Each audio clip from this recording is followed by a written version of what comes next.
नमस्कार दोस्तों, ocean network में आपका स्वागत है। मैं हूं ओमकार चौधरी।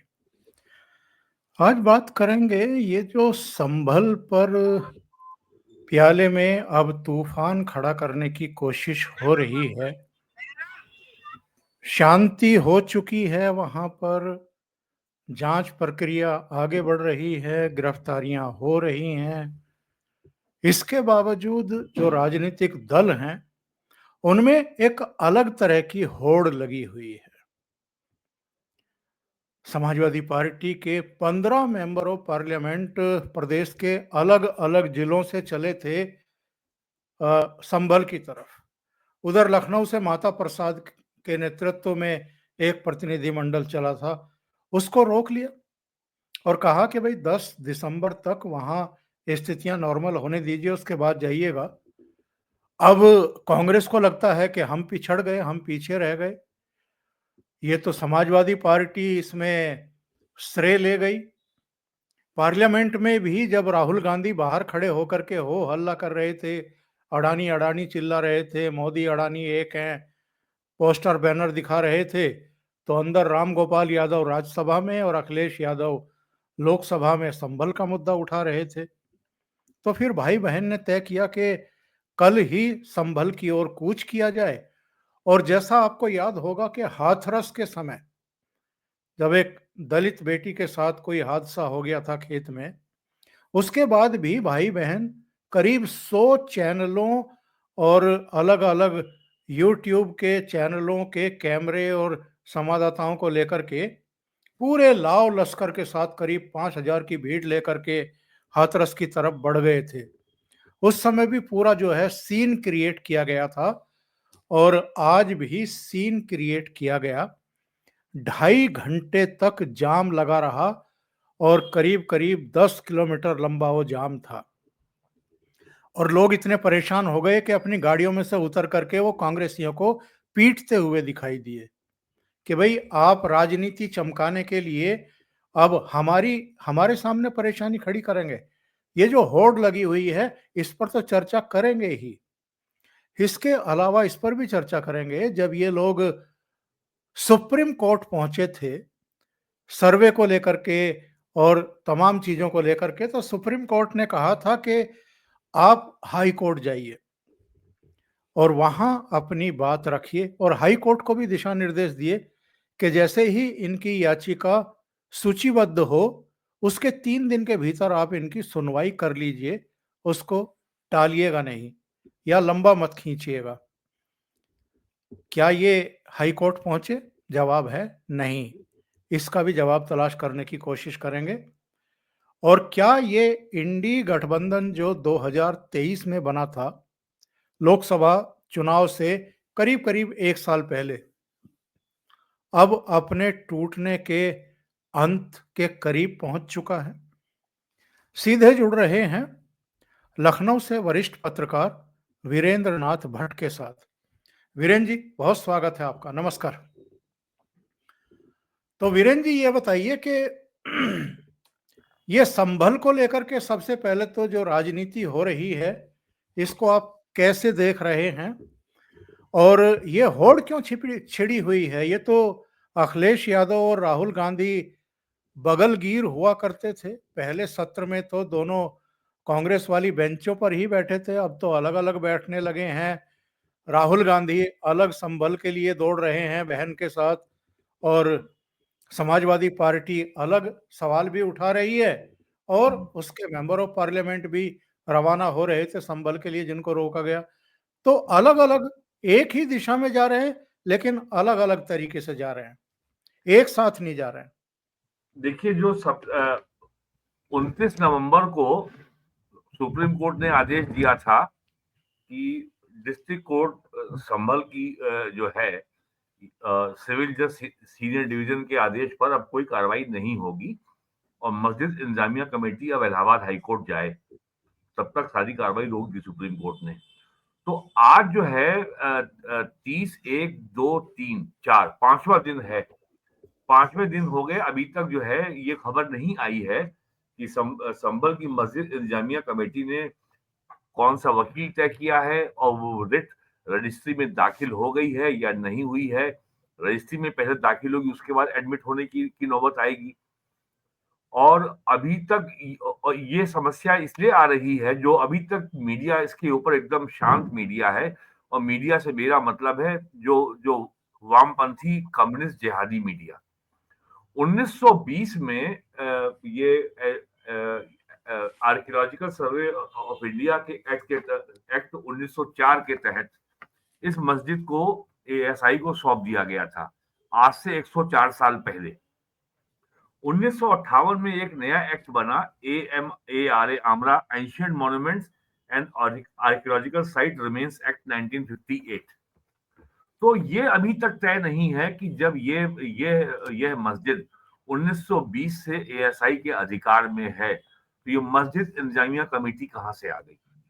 क्या एएसआई ने कोई विशेष परमिशन दी है इस मस्जिद, इस प्राचीन स्मारक को यहाँ मस्जिद कमेटी इसको चलाए, या कोई एग्रीमेंट हुआ है? इसकी कोई जानकारी नहीं है। ताजमहल में जो मस्जिद है आगरा में, वो केवल उसमें एक दिन जो है मुसलमानों को नमाज अदा करने की अनुमति है, वो है फ्राइडे, यानी जुमा का दिन। और जो लोग गए हैं आगरा वो जानते हैं कि ताजमहल फ्राइडे के दिन बंद रहता है, टूरिस्ट की एंट्री नहीं होती है। तो अभी ये मस्जिद इंतजामिया कमेटी का लीगल स्टेटस ही तय नहीं है, किस आधार पे ये मस्जिद पे कब्जा किए बैठे हैं। एएसआई ने भी अभी तक ये नहीं बताया है कि क्या 1920 में ये मस्जिद पे एएसआई को एशियन मॉन्यूमेंट एक्ट डिक्लेयर होने के पहले से मस्जिद इंतजामिया कमेटी इस मस्जिद पे काबिज थी? क्या इस पे कभी सवाल उठा पिछले 104 सालों में कि साहब अब ये स्मारक एएसआई के अधीन आ गया है, प्रशासनिक कंट्रोल में आ गया है। और यदि 1920 में एएसआई को ये मस्जिद मिलने के पहले यहाँ पे मस्जिद इंतजामिया कमेटी का जो कंट्रोल था और जो मैनेजमेंट था, संचालन था, वह पूर्वतः जारी रहेगा? इस तरह का कोई आदेश क्या कभी एएसआई ने किया? इसकी भी कोई जानकारी अभी तक नहीं है।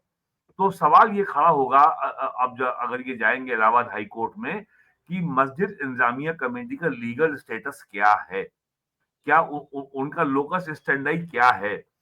जब आप इसके मालिक ही नहीं हैं, जब इसके मालिक एएसआई है, और जब एएसआई ने आपको इसको संचालित करने का, प्रबंध करने का, मैनेज करने का कोई अधिकार डेलीगेट नहीं किया है, और यदि एएसआई ये अधिकार डेलीगेट करेगी तो भी वो अपने एएसआई एक्ट के किसी न किसी प्रावधान के अंतर्गत ही करेगी। तो ये सारे सबसे बड़ा सवाल तो ये है। अब आते हैं दूसरी बात पर, जहां तक ये समाजवादी पार्टी और कांग्रेस में जो खींचतान मची हुई है, ये कोई नई बात नहीं है। हम सब इस बारे में बहुत बार चर्चा कर चुके हैं। 2024 में अखिलेश यादव ने जो इंडिया जून 2023 में जो इंडिया अलायंस को ज्वाइन करने का फैसला किया, शामिल होने का, उसमें बड़ी वजह ये थी कि उनको लग रहा था कि कर्नाटक में और तेलंगाना में जिस तरीके से एक तरफा वोट मुसलमानों ने कांग्रेस को दिया है, और अब मुसलमानों का ये मन बन गया है कि अब वो ये मान चुके हैं कि राष्ट्रीय स्तर पर भारतीय जनता पार्टी को रोकने की क्षमता केवल कांग्रेस में है, और अगर हम इस समय कांग्रेस के साथ नहीं गए तो मुसलमान वोट हमसे छिटक सकता है। ये शंका अखिलेश यादव को थी। और आपने देखा इसी मुद्दे के कारण जब यूपी में अभी अक्टूबर में 9 विधानसभा सीटों में उपचुनाव हुए नवंबर में, तब कांग्रेस में और समाजवादी पार्टी में काफी खींचातान थी, और कांग्रेस मुस्लिम बाहुल्य सीटों से अपने उम्मीदवार खड़े करना चाहती थी, जैसे कुदरकी और सीसामऊ कानपुर का। और जब बात नहीं बनी तो कांग्रेस ने जो है हाथ झाड़ लिया, कहा हम नहीं लड़ेंगे किसी सीट पर। वही बात आज फिर सामने आ रही है। जहां तक नेताओं में वहां जाने की प्रतिस्पर्धा हो रही है, इसमें कोई नई बात नहीं है। ये बात मैं पिछले 40 साल से देख रहा हूं। अगर आप याद करिए 1987 में जब वीर बहादुर सिंह मेरठ के मुख्यमंत्री, जब यूपी के मुख्यमंत्री थे, कांग्रेस सरकार थी, तब बड़ा भयानक दंगा मेरठ में हुआ था, याद होगा आपको, 2 महीने चला था, अप्रैल से हाँ, होते हुए उस समय तो मोहसिना किदवई से लेकर के कई मंत्री वहां पड़े रहे थे। जी। और उस समय जामा मस्जिद के इमाम अब्दुल्ला बुखारी को भी आने से रोका गया था। और ये प्रशासन का एक स्टैंडर्ड प्रैक्टिस है, जहां कहीं भी किसी किस्म की हिंसा होती है, प्रशासन किसी भी जिले में नेताओं को अपनी राजनीतिक रोटी सेकने का अवसर नहीं देता है। इसमें कोई नई बात नहीं हो रही है। और जहां जहां जो भी जगह विवादास्पद होती हैं, लेकिन ये लोग भूल जाते हैं, हाथरस में एक दलित लड़की की दुर्भाग्यपूर्ण मौत हो गई थी। और ये मामला आया था कि साहब गांव के लड़के ने ही उसके संग दुर्व्यवहार किया है, या हालांकि रेप की बात कोर्ट में साबित नहीं हुई, वो दोनों लड़के बरी हो गए, रिहा हो गए। आपको याद होगा हाथरस में पॉलिटिकल टूरिज्म में उस समय तो ये भी पहुंचे थे, सितंबर 21 में जयंत चौधरी भी गए थे, प्रियंका गांधी भी गई थी, और जी केरला हाँ। का एक इस्लामिक टीवी चैनल का रिपोर्टर भी गया था, कप्पन। उसको जो है बाद में पकड़ लिया गया था, एनएसए में बंद रहा 1.5 साल वो। तो पॉलिटिकल टूरिज्म का कोई नेता कभी कोई मौका छोड़ता नहीं है। लेकिन संभल में जिस तरीके से वेल प्लान तरीके से हिंसा की गई, पुलिस को निशाना बनाया गया, और कल तो आपको खबर मिली गई है कि पाकिस्तान के कारतूस वहां बरामद हुए हैं, पाकिस्तान की ऑर्डिनेंस फैक्ट्री के बने हुए, और एक आध अमेरिकन या चाइनीज भी हैं। तो इसका मतलब अब ये है कि वहां पे अब एनआईए की एंट्री की संभावना बढ़ गई है। तो ये पॉलिटिकल टूरिज्म केवल जो है पॉलिटिकल केवल राजनीतिक लाभ के लिए है। और अखिलेश यादव जो है लगातार गलत बयानी कर रहे हैं। 5 साल मुख्यमंत्री रह चुके हैं, लीडर अपोजिशन रह चुके हैं, 25 साल से राजनीति में है, चौथी बार एमपी बने हैं। और जिस तरीके से वो डीएम एसपी को टारगेट कर रहे हैं, डिस्ट्रिक्ट मैजिस्ट्रेट और सुप्रीडेंट ऑफ पुलिस हर जिले में जो कानून की जो परिधि है उसी के दायरे में काम करते हैं। और डिस्ट्रिक्ट और समस्या उनकी मुरादाबाद के डिविजनल कमिश्नर से है, आंजनेय कुमार सिंह से है, क्योंकि वो रामपुर के डीएम थे, और रामपुर के और आजम खान के सारे काले कारनामों की उन्होंने जांच की थी। और उनकी जांच का ये परिणाम है कि आजम खान साल भर से ऊपर हो गया, 1.5 साल 2 साल हो रहा है जेल में है, जेल से बाहर नहीं आ पा रहे हैं।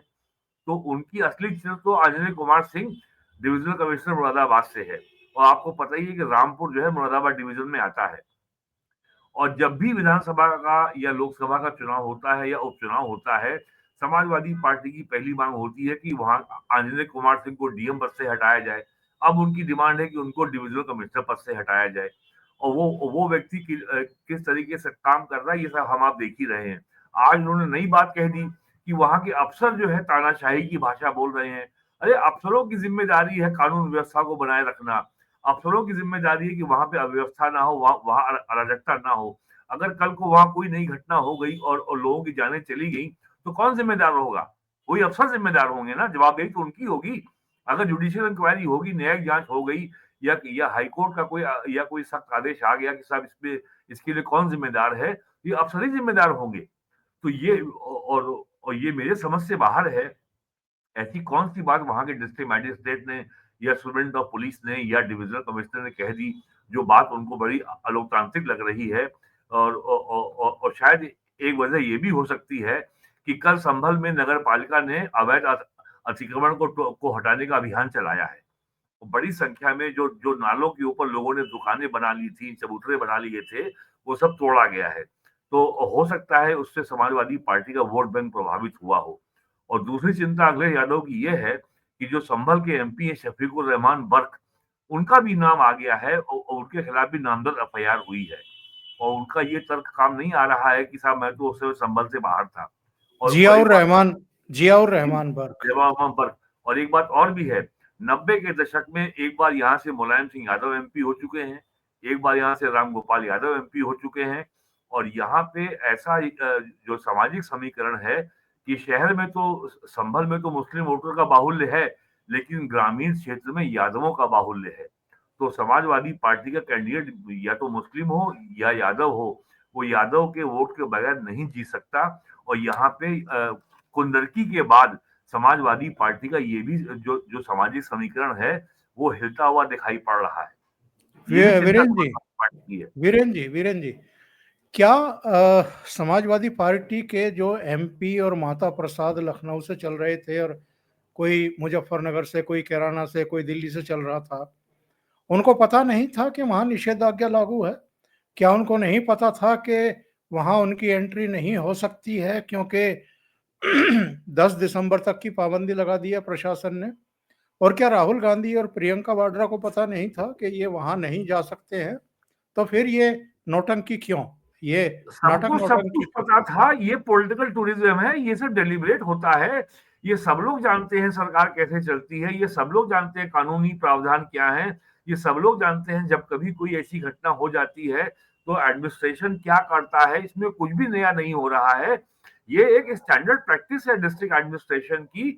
अगर कोई यहाँ पे अशांति की घटना हो गई है तो पहली प्रायोरिटी होती है यहाँ पे नॉर्मल स्थिति को बहाल करना पहले। और आपने देखा होगा संभल में स्थिति को खराब करने की कोशिश की गई, लेकिन संभल में 24 नवंबर को जब जब पत्थरबाजी की घटना हुई थी, वहां कर्फ्यू नहीं लगाया गया, केवल वहां पे इंटरनेट को बंद किया गया और स्कूल बंद किए गए, बाजार बंद रहे, कर्फ्यू नहीं लगाया गया। और बिना कर्फ्यू लगाए, और ये अब पोस्टमार्टम रिपोर्ट से प्रमाणित हो गया है, साबित हो गया है कि जो वहां पे जो जो 4 दुर्भाग्यपूर्ण मौतें हुई हैं, उसमें किसी की मौत पुलिस की गोली से नहीं हुई है। और ये भी बात आई है कि वहां पे तुर्कों और पठानों के बीच में आपस में गोली चल गई है, गुटबाजी की वहां घटना हुई है। अब इसमें निश्चितता के साथ अभी कुछ कहना मुश्किल है, क्योंकि जब तक इस मामले की जांच नहीं हो जाती, और आपको पता है सरकार ने 3 सदस्यीय जांच आयोग की घोषणा कर दी है और उस जांच आयोग ने संभल का पहला दौरा कर लिया है, और जिसके अध्यक्ष एक हाई कोर्ट के रिटायर्ड जज हैं और उसके एक मेंबर फॉर्मर डीजी पुलिस हैं मिस्टर ए के जैन। तो ये सब हो रहा है। और और ये सबको जानकारी है कि जब कभी कोई ऐसी घटना हो जाती है तो सरकार की जिम्मेदारी बनती है कि मामले में कोई विवाद ना रहे, और स्थानीय नागरिकों के किसी वर्ग में कोई किसी किसी की शंका ना रहे, तो भैया इस मामले की तुरंत जांच कराओ, और जांच की वीरेन रिपोर्ट जी, भी जो अगले महीने आ जाएगी। तो ये वीरेन जी, पहले ये आरोप आरोप मैं मानता हूं बहुत बहुत गैर जिम्मेदार आचरण है नेताओं का। जिस तरीके से अखिलेश यादव ने 5-5 लाख रुपए देने का ऐलान कर दिया पत्थरबाजों को और दंगाइयों को, इससे क्या मैसेज जाने वाला है और क्या नजीर पेश कर रहे हैं वो? और जिस तरीके से वो सदन में खड़े होकर के बात कर रहे थे, तथ्यों को छुपा रहे थे कि पत्थरबाजी भी हुई है, पुलिस वाले भी घायल हुए हैं, एक डीएसपी को भी गोली लगी है उधर से, और वो ऐसा तस्वीर पेश करने की कोशिश कर रहे थे कि जैसे ये तो सब अमन पसंद थे और बस ये तो जानकारी लेने के लिए वहां गए थे कि साहब किस लिए आप सर्वे कर रहे हो दोबारा, और पुलिस वाले ही वहां जैसे शांति भंग कर रहे थे। तो अखिलेश यादव जो 5 साल ऑलरेडी मुख्यमंत्री रह चुके प्रदेश के, वो शासन प्रशासन पर, पुलिस पर अगर इस तरह के बेहुदा आरोप लगाएंगे और इन तथाकथित शांति पसंदों को, जो दंगे के लिए जिम्मेदार हैं, पथराव के लिए जिम्मेदार हैं, माहौल बिगाड़ने के लिए जिम्मेदार हैं, उनको मुआवजे की घोषणा करेंगे, तो क्या मैसेज दे रहे हैं? सबसे जो गैर जिम्मेदार बात कही है अखिलेश यादव ने, वो ये कही है कि दंगा प्री प्लान था। क्या वो ये कहना चाहते हैं कि ये दंगा और ये 5,000 पत्थरबाजों की भीड़, सब जिहादियों की पत्थरबाजों की भीड़, क्या डीएमएसपी ने ऑर्गेनाइज ने इकट्ठी कराई थी? क्या डीएमएसपी का ये काम रह गया है कि वो अपने ही पुलिस कर्मियों के ऊपर पत्थरबाजी कराएंगे? और मुरादाबाद के कमिश्नर ने बहुत साफ बयान में अपने कहा है कि यह दिन रविवार का था, यह दिन जो है जुमे का दिन नहीं था, कोई त्योहार नहीं था, कोई भी जस्टिफिकेशन, कोई भी औचित्य नहीं है संभल के समाजवादी पार्टी के एमपी के पास या संभल की मस्जिद इंतजामिया कमेटी जफर अली के पास कि आखिरकार संडे के दिन वहां पे ये 5,000 लोग किस लिए इकट्ठा हो गए। और उसमें एक आदमी ऐसा पकड़ा गया है जो शाहजहांपुर से आया था। शाहजहांपुर की दूरी संभल से कम 250 किलोमीटर है। किस लिए आया था वो? तो ये सारी बात, और इन सारी बातों, और वहां पे तो ऐसा कुछ भी है ही नहीं। और आपने देखा होगा जो पत्थरबाजी की घटनाएं जो हुई थी, वो तो उसके वीडियो फुटेज आपने खुद देखे होंगे, कौन कहां से पत्थर बरसा रहा है। और ये भी कहा गया है कि वो भीड़ जो है संभल के हिंदू मोहल्ले की ओर बढ़ने का प्रयास कर रही थी कि हिंदू मोहल्ले को पूरा जला दिया जाए, उसको रोकने की तैयारी की पुलिस ने। और ये मैं कहूंगा कि ये कहीं ना कहीं थोड़ी सी चूक हुई है पुलिस के इंटेलिजेंस में कि वो ये इतनी बड़ा जो है भीड़ इकट्ठा हो जाएगी और सारे घरों के ऊपर के घरों की छतों के ऊपर पत्थरों का ढेर मिला है। और जो लेटेस्ट फिगर आया है कि 173 ट्रैक्टर ट्रॉली भर के ईंट पत्थर अब तक नगर पालिका ने इकट्ठे किए हैं संभल से। और अब जाके और अब और जब ड्रोन अप्लाई किया है पुलिस ने, जब ड्रोन को ड्यूटी में लगाया है, तब जाकर पूरा उसकी तस्वीर सामने आ रही है। तो ये कह देना कि वो ये अपने आप में बहुत अनूठा आरोप है। मैंने पिछले 50 साल में कभी नहीं सुना किसी नेता के द्वारा कि डिस्ट्रिक्ट मैजिस्ट्रेट और जिले के सुब्रंडो पुलिस के ऊपर ये आरोप लगाया जाए कि उन्होंने योजना बना करके सरकार के इशारे पर ये दिखाता है कि ये अखिलेश यादव की हताशा की पराकाष्ठा है। इट्स एन ये जो है डेस्परेशन की एक्सट्रीम है उनकी ये, कि जो वो इस तरह का आरोप लगा रहे हैं। और उन्हीं की पार्टी के लोग हैरान हैं कि ये कौन उनको इस तरह की सलाह दे रहा है। ऐसा पहले कभी नहीं हुआ। आपने दंगे देखे हैं, अलीगढ़ में हुआ है, मुरादाबाद में हुआ है, 92 में बाबरी मस्जिद के डेमोलिशन के बाद दंगे हुए हैं, मुरादाबाद में वो कानपुर में हुआ, लखनऊ में हुआ, और भी जगह हुआ, लेकिन मामला संभाल लिया गया था। लेकिन इतनी गैर जिम्मेदार बयानबाजी पिछले 50 साल में किसी पूर्व मुख्यमंत्री ने की हो, ऐसा तो मैंने कभी नहीं देखा। और ये समाजवादी पार्टी और कांग्रेस का तलाक होता हुआ दिखाई दे रहा है। देखिए, ये तो मैं नहीं कह सकता अभी, लेकिन मैं एक बात ये जानता हूं कि 2027 के विधानसभा चुनाव में समाजवादी पार्टी और कांग्रेस के बीच में सीटों का बंटवारा बहुत ही कठिन समस्या आने वाली है। कांग्रेस कम से कम 200 सीट मांगेगी, इससे कम सीट नहीं मांगेगी। और कांग्रेस जो सीटें मांगेगी वो ज्यादातर वैसी सीटें होंगी जहां पे मुस्लिम वोट या तो अधिक हो या कम से कम निर्णायक भूमिका में हो। और ऐसी सीटें ज्यादातर मेरठ मंडल में है, मुरादाबाद मंडल में है, सहारनपुर मंडल में है और बरेली मंडल में है। और समाजवादी पार्टी और कांग्रेस के बीच में, और ये जो आप 5 लाख के मुआवजे की बात कर रहे हैं, ये केवल यही है कि हमें कांग्रेस से एक एक कदम आगे दिखाई पड़ना है। उनको ये मालूम है कि कांग्रेस इस तरह का मुआवजा नहीं दे सकती, तो हम पहले दे देते हैं। ये केवल इसलिए हो रहा, और ये केवल कम्पिटिटिव पॉलिटिक्स है। और उनकी चिंता इसलिए भी बढ़ गई। एक उन्होंने बड़ा अजीबोगरीब आरोप ये लगाया कि कुंदरकी में के विधानसभा के उपचुनाव में गड़बड़ी से जनता का ध्यान हटाने के लिए ये वहां दंगा कराया गया। अरे भाई, वहां पे समाजवादी पार्टी के उम्मीदवार की जमानत जब्त हो गई। वहां तुर्कों ने उसको वोट नहीं दिया, समाजवादी पार्टी कैंडिडेट को। और वहां पे पठानों का या मुस्लिम राजपूतों का वोट भारतीय जनता पार्टी को चला गया। तो बीजेपी ने समाजवादी पार्टी के मुस्लिम वोट बैंक में ऐसी सेंध लगाई है, और बीजेपी के उम्मीदवार को 2.5 लाख वोट मिला है। ईवीएम के माध्यम से 2.5 लाख वोट की गड़बड़ी करना असंभव है। जो जो लोग ये जानते हैं, जो लोग ईवीएम को देखते हैं, हाँ, बैलेट पेपर अगर होता तो 10 लोग मिलकर के उस पे मोहर लगा सकते हैं। लेकिन एक पोलिंग बूथ पे 1200 से 1500 वोट होते हैं। और अगर आपको ये सारे के सारे वोट पोल भी कराने हैं तो इसके लिए 6 घंटे चाहिए। ये संभव ही नहीं है कि आप इतने ज्यादा वोट डलवा सकें ईवीएम के माध्यम से। तो ये सब जो घटनाक्रम है अब तक के, जो हुआ है 20 नवंबर से लेके अब तक, ये केवल इसने केवल समाजवादी पार्टी के संकट को बढ़ाया है, क्योंकि ये कुदर की सीट हार गए हैं। और समाजवादी पार्टी के सामने सबसे बड़ी चुनौती ये है, कैसे अपने मुस्लिम वोट बैंक को बचा के रखो। इसीलिए जो है ये अनर्गल और गैर जिम्मेदार बयानबाजी हो रही है, और ये मुआवजे की घोषणा हो रही है। और सबसे बड़ी समस्या इनकी और आने वाली है कि संभल के मामले में ये मामला एएसआई की प्रॉपर्टी है। और ये बार बार हवाला शुरू में इन्होंने दिया, अब देना बंद कर दिया कि जब प्लेसेस ऑफ वर्शिप एक्ट 1991 लागू है तो ये साहब जो है सर्वे क्यों आदेश दिया। उनको ये नहीं मालूम उसी एक्ट में ये भी प्रोविजन है कि जो स्मारक एएसआई के अधीन है उसके ऊपर 1991 का अधिनियम लागू नहीं होगा। ये साफ साफ है। और उसके अलावा 1958 का जो मैंने आपको एक्ट बताया, ancient monument and archaeological sites and remains act 1958 के तहत जो स्मारक कवर्ड है उस पर भी 1991 का एक्ट लागू नहीं होगा।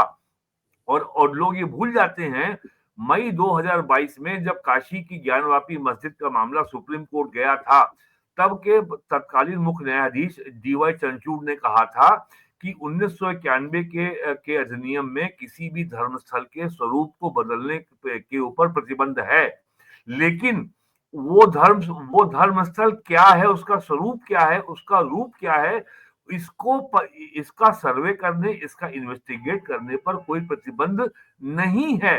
इसी के आधार पर मथुरा के डिस्ट्रिक्ट कोर्ट ने और वाराणसी की डिस्ट्रिक्ट कोर्ट ने और बदायूं की डिस्ट्रिक्ट ने इस तरह के सर्वे आदेश दिए हैं, और इसी को आधार बना करके अजमेर के भी की जो दरगाह है उसके भी आदेश दिए गए हैं।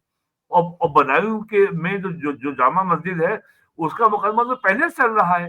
तो अब की बार जो है मुस्लिम पक्ष बहुत कमजोर है, कानूनी आधार पर, ऐतिहासिक आधार पर, और एएसआई के पास जो पूरा उसका ब्यौरा है। और अखिलेश यादव की सबसे बड़ी समस्या ये भी है कि वहां पर जो अभियान जो ये और ये ऐसा नहीं है कि ये आज चल रहा है। एक वहां पे एक वो एक कैला देवी मंदिर है संभल में, उसके महंत ऋषिराज गिरी हैं, और ऋषिराज गिरी जो हैं और इनके सारे भक्त यादव समाज के लोग हैं, ये स्वयं यादव हैं, और ये वहां अभियान चला रहे हैं, और ये पिछले 2 साल से विष्णु जैन के संपर्क में थे, और इन्होंने जितनी जानकारी और ब्यौरा उपलब्ध कराया विष्णु जैन को, उसके आधार पर विष्णु जैन ने ये सूट फाइल किया था सिविल कोर्ट में। और वहां महंत ऋषिराज गिरी का एक बहुत ही वहां जो मशहूर नारा है, 5 सदी से जमा रक्त जब शोले बनकर खोलेगा, बाबर भी तक कब्र से उठकर हरिहर हरिहर बोलेगा। ये ये बहुत बड़ी चुनौती होने जा रही है, जो जैसे मैंने अभी कहा आपसे कि इस मुद्दे के जरिए समाजवादी पार्टी के वोट बैंक में सेंध लग रही है, और ये जी कह जी के आप नहीं टाल सकते इस मामले को कि साहब बीजेपी हमेशा मंदिर मस्जिद की बात करती है। हमारे जो भी प्राचीन संस्कृति विरासत है, जिसको वेंडलाइज किया गया, जिसको हमसे छीना गया, भारत का संविधान में हमें यह अधिकार है, हम उसको रिक्लेम कर सकते हैं। और मैं आपको बताता हूँ 1986 की बात, नवंबर 86 में मैं दिल्ली में झंडेवाला में संघ ये ऑर्गेनाइजर के कार्यालय में गया था। उस समय के आर मलकानी जो बाद में राज्यसभा के एमपी रहे और पुडुचेरी के लेफ्टिनेंट गवर्नर रहे, उन्होंने कहा कि अयोध्या का जो आंदोलन मंदिर का है, 1 फरवरी 86 को ताला खोला गया था, ये भी याद होगा आपको। ये किसी ये किसी मत मजहब संप्रदाय के खिलाफ नहीं है। अयोध्या का राम मंदिर हमारी प्राचीन विरासत है, हम उसको वापस लेना चाहते हैं, ये अभियान उसके लिए है। हम भारत की मेधा को, भारत की स्मृति को, भारत की संस्कृति के ऊपर जो कॉलोनियल जो गर्द जमी हुई है, हम उसको साफ करना चाहते हैं, यानी हम डीकोलोनाइज करना चाहते हैं। और जनवरी 22 2024 को अयोध्या के राम मंदिर के प्राण प्रतिष्ठा समारोह ने प्राइम मिनिस्टर नरेंद्र मोदी ने बहुत स्पष्ट कहा था, विकास और विरासत, विरासत यही हमारे मंदिर है, संभल का हो, बदायूं का हो, अजमेर का हो, भोजशाला का हो, या अयोध्या का हो, काशी का हो, मथुरा का हो। तो और भारत की संस्कृति को अगर भारत की अर्थव्यवस्था को, भारत की सभ्यता को अगर आगे बढ़ना है, तो हमें अपने मूल्यों पर, अपनी विरासत के ऊपर और अपने चरित्र के आधार पर आगे बढ़ना होगा। हम यूरोप के आयातित मूल्यों और सॉफ्टवेयर के आधार पर ये 4 ट्रिलियन 5 ट्रिलियन डॉलर की इकोनॉमी को संभाल नहीं सकते। ये बड़ी स्पष्ट बात है। और ये अखिलेश यादव की और समाजवादी पार्टी की इनकी जो संकीर्ण वोट बैंक पॉलिटिक्स के जरिए से संभल को कोई कभी समझ नहीं सकता। और एक बात बहुत साफ है, 1 फरवरी को 86 को अयोध्या का ताला खुलने के बाद, तब बीजेपी का कहीं लखनऊ पूरे यूपी में एक नगर पालिका अध्यक्ष नहीं था। 1 फरवरी 86 को ताला खुलने के बाद अयोध्या का मंदिर का निर्माण काफी आगे हो चुका है, और करीब आज उस घटना को 38 साल हो गए हैं। इन 38 सालों में भारतीय जनता पार्टी लगातार तीसरी बार केंद्र में सत्ता में है। 11 साल उसके पूरे हो रहे हैं। आज 12 राज्यों में उसकी अपनी सरकार है, लगभग 20 राज्यों में उसकी गठबंधन की सरकार है, और उसके बावजूद आज वही 86 की शैली में भारतीय जनता पार्टी को, आरएसएस को गालियां दी जा रही हैं, कोसा जा रहा है। केवल इतना तय करना है कि साउथ अफ्रीका जब अपार्थाइड खत्म हुआ था, तब नेल्सन मंडेला ने कहा कि यहाँ के जो ब्लैक कम्युनिटी में बहुत गुस्सा है गोरों के प्रति, क्या किया जाए। तो फादर डेस्मंड टूटू अभी जीवित हैं, उन दोनों ने तय किया कि let's form a truth and reconciliation commission, सत्य एवं समाधान आयोग। सारे जो ब्लैक समुदाय के लोगों को आपको आमंत्रित किया गया कि आप आइए चर्च में और अपनी शिकायत बताइए, और जिस व्हाइट के खिलाफ शिकायत थी उसको बुलाया गया कि आप इसका जवाब दीजिए। वहां पे शांति हो गई। हम आप जो है केवल ये बताते हैं कि अंग्रेज यहाँ पे औपनिवेशिक या बाहरी विदेशी शासक थे। अरे भाई, बाबर, हुमायूं, अकबर कौन थे? ये हमारे चाचा कहाँ से हो गए? ये हमारे पूर्वज नहीं है। केवल आपने केवल ये बता दिया कि मुगल हमारे पूर्वज थे। कुल झगड़ा इतना है बस। आप केवल ये मानिए कि भारत में औपनिवेशिक दासता का काल कम से कम 500 साल का था। केवल केवल 1857 से लेके 1947 तक 90 साल का नहीं था। कुल झगड़ा ये है। और आजादी के बाद, और शुरुआत तो पहले हो गई थी। जिस तरह के का इतिहास वामपंथियों और नेहरू ने मिलकर तैयार किया है, उसमें अकबर को महान बता दिया गया। अरे आपको ये सब आदमखोर नरभक्षी, ये आपके तुर्क थे। इन्होंने लाखों लोगों को मारा है। लाखों भारत की महिलाओं को ले आके काबुल के बाजार में बेचा है। और काबुल के बाजार में एक गलत हो गया था। इतनी ज्यादा महिलाएं आ गई थी कि दाम गिर गया था। और वहां नारा था, दुख्तराने हिंदुस्तान 2 दिनार। दुख्तराने माने महिला, वुमन। तो एक महिला 2 दिनार की बिक रही थी। ये सब हो चुका है। और खाली मुगलों ने ही कत्लेआम नहीं कराया साहब। ये तो जवाहरलाल नेहरू के समय भी जब भारत विभाजन हुआ है, 10 लाख लोग मारे गए थे। 2 करोड़ लोगों को विस्थापन का दंश झेलना पड़ा था। और उसके बाद भी कितनी कांग्रेस सरकारों के समय भागलपुर से लेकर के पता नहीं कहां कहां कितने दंगे हुए हैं। 1984 का सिख विरोधी नरसंहार कौन भूल सर, सकता है। तैमूर लंग की आत्मकथा हिंदी में उपलब्ध है, बाजार में कोई उठा के पढ़ ले। 11वीं सेंचुरी में उसका बेटा मारा गया था युद्ध में, लोनी गाजियाबाद में। उसने उसका मकबरा बनवाया था, आज से 1000 साल पहले। और तैमूर लंग ने क्या कत्लेआम किया था आपका दिल्ली में, सहारनपुर में, मुजफ्फरनगर में, बदायूं में, ये सारा ब्यौरा उसमें है। और 1771 में जो पानीपत की तीसरी लड़ाई हुई थी, कितने हजार वो मराठा महिलाओं को जो है गुलाम बना के ले गया था। और जाके फिर उसने बलूचिस्तान के कलात यानी वहां के राजा को बेच दिया था। और आज भी बलूचिस्तान में मराठा मुसलमानों की आबादी आज भी है। गूगल सर्च कर लीजिए, मालूम हो जाएगा। तो ये सब ऐसे जो है, ये सब जो ये खून पीने वाले और ये आदमखोर और ये नरभक्षी लोगों को कांग्रेस जो है ने जो महिमा मंडन किया है, ये समस्या की जड़ है। बाबर ऐसे आदमी को आपने बता दिया कि साहब, वो तो बाबर तो बहुत महान था और वो तो कम्युनल हार्मोनी लेके आया था। 1781 बहुत पुरानी बात नहीं है। पानीपत की तीसरी लड़ाई, उसके ऊपर बहुत सारी जो है जानकारी उपलब्ध है। तमाम किताबें हैं, वीडियोस उपलब्ध हैं, फिल्में उपलब्ध हैं, यूट्यूब में उपलब्ध है, कोई भी देख सकता है। तो ये जो झूठे इतिहास के ऊपर जो कांग्रेस ने सेकुलर डेमोक्रेटिक सोशलिस्ट भारत का जो महल बनाया है, अब वो भड़बड़ा के गिर रहा है। समस्या ये है कांग्रेस की। बहुत बहुत धन्यवाद वीरेन जी जुड़ने के लिए और बहुत ही अहम मुद्दों पर चर्चा करने के लिए। Thank you so much. नमस्कार।